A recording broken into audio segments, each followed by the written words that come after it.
Hello,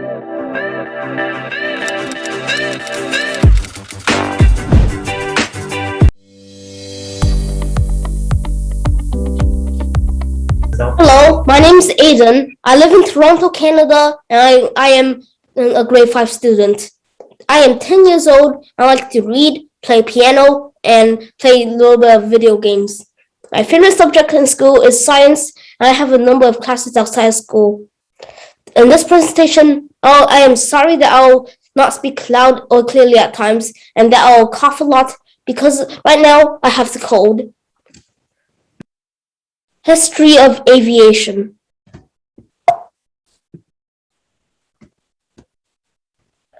I chose this topic because I am very interested in the future of planes and planes in general, and that to move forward, we need to understand the past. Did you know that November was Aviation History Month? Contents. The topics I'll be covering during the slideshow. Number 1, the idea of aviation. Number 2, the first aircrafts. Number 3, important innovations. And number 4, the major planes of history. Timeline. What happened in aviation throughout the years? 400 BC, people started trying to fly. 1480s, Leonardo da Vinci starts to study human flight. In 1485, Leonardo designs a ornithopter. In 1783, the first hot air balloon was in flight. In the 1880s, the ideas of radar has been written down, and in 1903, 1904, and 1905, the Wright brothers build and fly the first planes. In 1938, the first commercial use for cabin pressurization. In 1953, the flight recorder was invented.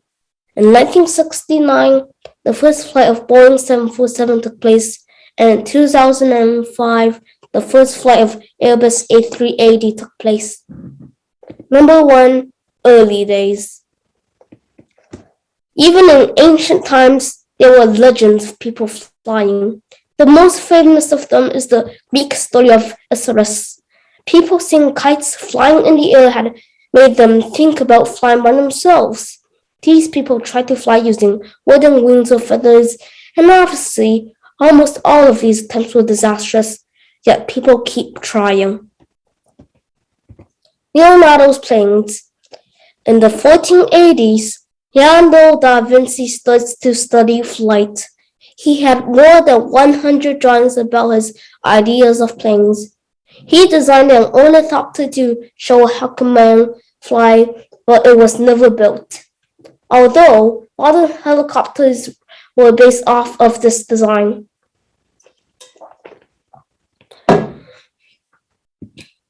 The first hot air balloon. In 1783, Joseph Michael and Jacques Eclair Montgolfier made the first hot air balloon and sent a sheep, a rooster, and a duck up in it. It was successful. Later the same year, the brothers sent 2 people in the balloon, the Cayley glider. A man named George Cayley worked on a glider that could be controlled by the human body. He worked on it and improved on it for 50 years. He also realized the glider needed power to have it fly for a long time. But to this day, this is one of the most successful gliders in history. Number 2, the first aircraft. A painful end. A German engineer named Otto Lilienthal built a glider that could fly long distances. He studied bird flight and published the book about aerodynamics, which the Wright brothers used later for building their planes. But after more than 2,500 flights, he was killed after a strong wind blew when he was flying. A memorial in Germany was built in his honor. Langley's Aerodrome. Samuel Langley was an astronomer, and he knew humans needed power to fly. He built small unmanned aerodromes that were successful to extent. Then he received a $50,000 grant to build a full-size aerodrome, but it crashed 2 times. This was still an influential and controversial machine, since the aerodrome almost beat the Wright brothers. There's so much about this aerodrome that I cannot explain everything about this. The first flight. In 1903, the Wright brothers, Wilbur and Orville Wright, built a plane and flew in Kitty Hawk, North Carolina. The flyer covered 850 feet in 59 seconds, but this flight was very hard to control. For 2 years, the brothers worked to make the flyer better. They tested out again in September 1904, but it did not solve the stability problem. In 1905, Orville flew Flyer 3 for 39 minutes and 24 miles before running out of gas and crashing. Luckily, Orville wasn't hurt at all. Number 3, important innovations. Radar. Radar was worked on seriously in the 1930s, but its ideas has existed in the 1880s, written down by Heinrich Hertz. It was used in World War II as a way to detect planes and shoot them down. Nowadays, it's rarely used and it's replaced with GPS. Without radar, we will never have the planes and submarines we have now. We wouldn't even have cell phones or TV without radar. Cabin pressurization. Most people might not think about this thing until oxygen masks fall out of the plane ceiling. But without this, we will not be able to fly over 10,000 feet. This is when conditioned air is pumped into the plane to create a safe environment for the passengers and crew.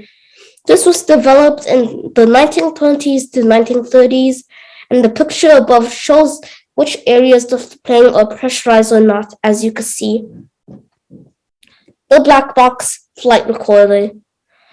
Morbid but essential, this thing is not black or a box. Its purpose is to record voice during the flight because if the plane crashes, the black box recording could tell the rescuers what happened before the crash. All of them are tested to see if they could withstand falls, ice, fire, and even being crushed. It's placed at the back of the plane so there's a better chance of surviving the crash. Jetways. Another thing that most of us do not think about is the walkway that connects the airport to the plane. This means that we do not have to wait outside in bad weather if we want to go on a flight. Fun fact, the Airbus A380 has 3 jetways, one leading to the first class lounge. Number 4, major planes in history. Not too many. Wright Flyer. Of course, this plane. As we learned before, this plane was flown in 1903 and its improved versions in 1904 and 1905. This was the true birth of modern aviation. Boeing 747/Airbus A380. It has been 40 years after the 747's first flight, and the plane is still a very popular commercial airplane within airlines. The airlines even refuse runways to make room for the 747. Still, the presidents of Boeing consider this as an interim answer to the demand airlines want. In total, approximately 3.5 billion people were transported by this plane in total. Now let's go back to the next page. It says the first word we're going to read is helicopter, which is basically an aircraft that is lifted by spinning propellers. Ornithopter, an aircraft that flies by flapping its wings like a bird. Aerodynamics is our third word of the day, and it means the science which treats the motion of the air or other gases, or of their properties and mechanical effects when in motion. Is aerodrome, which is basically a flying machine supported by aeroplanes and have a motor or a rotor for navigating the air, especially a machine of this invented and named by Samuel Langley. Pressurization, which is basically the act or process of increasing pressure within a volume of space. Jetway, We covered this in the presentation, and it's basically a walkway connecting the plane and the airport. And the picture shows a jetway there, and the ladder, I believe, is for the people that are security or those water facility people. Double decker, which is basically something that has 2 stories or 2 layers to hold people. Submarine, which is basically a machine that is big enough to hold people and go underwater at the same time, which is typically used for touring like coral reefs or underwater shipwrecks or military uses. All right, so the first question is, when did you last ride a plane? Do you remember anything about it? And for me, it's like, now it would be like 3 years ago. Our second question is, would you like to name a plane? What would you name it? For me, I'm not sure what exact name I would name it right now, but I think something related to like space and aircraft and like flying.